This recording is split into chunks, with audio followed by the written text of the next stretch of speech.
यो बेटी डाउन होला कि के छ भन है केही छ केही त भन नि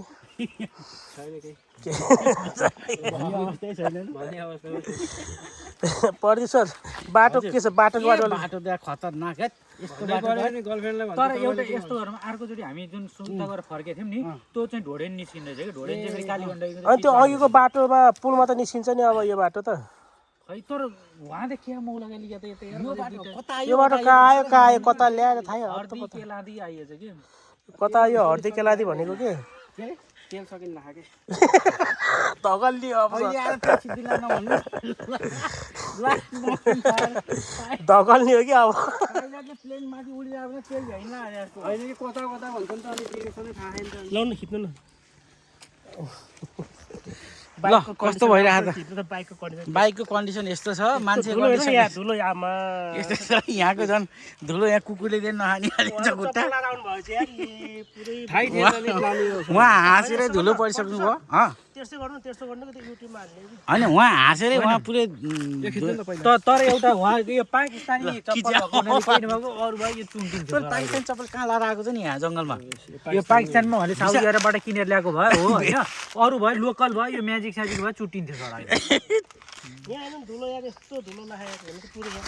होइन बाटो त डेन्जर हो यार स्कुटीमा मान्छे हिँड्यो भने तपाईँहरूमा 220 सीसीको पल्सरमा 200 त्यस्तो गर्नु के त्यस्तो यस्तो गर्नु भनेको हो त्यस्तो खिच्नु न तपाईँ मान्छे पनि यार खिचे के तपाईँले के को बाटो डेन्जर भन्नु भने मान्छे उहाँ 100 सीसीको डियोमा हिँड्ने खान यहाँ 250 सीसीको पल्सर 220 सीसीको सिबिजेटमा हिँड्दा पनि यार के भइरहेको नि 250 सीसीको सिजर के भयो अनि बाटो डेन्जर भन्नुहुन्छ र के बाटो त डेन्जर त हो नि सर मान्छे पनि डेन्जर हो बाटो मात्रै होइन बाटोलाई डेन्जर भनेपछि अरे के गर्नु यहाँ त सही छ है यहाँ एउटा ऊ हुनुपर्ने के रिसोर्ट सर यहाँ के रिसोर्ट खोल्ने हो यो जङ्गल फाडेर मङ्की रिसोर्ट यो जङ्गल फाडिदियो अनि त्यहाँपछि रिसोर्ट खोलिदियो जे हुन्छ हुन्छ ल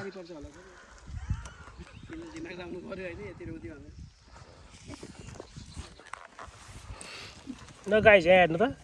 हेलो एभ्रिबडी अब कहाँ बस्ने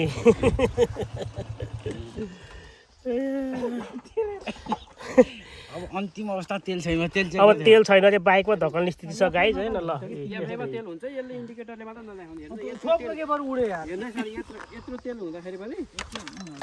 यत्रो तेल हुँदाखेरि तेल देखाउनु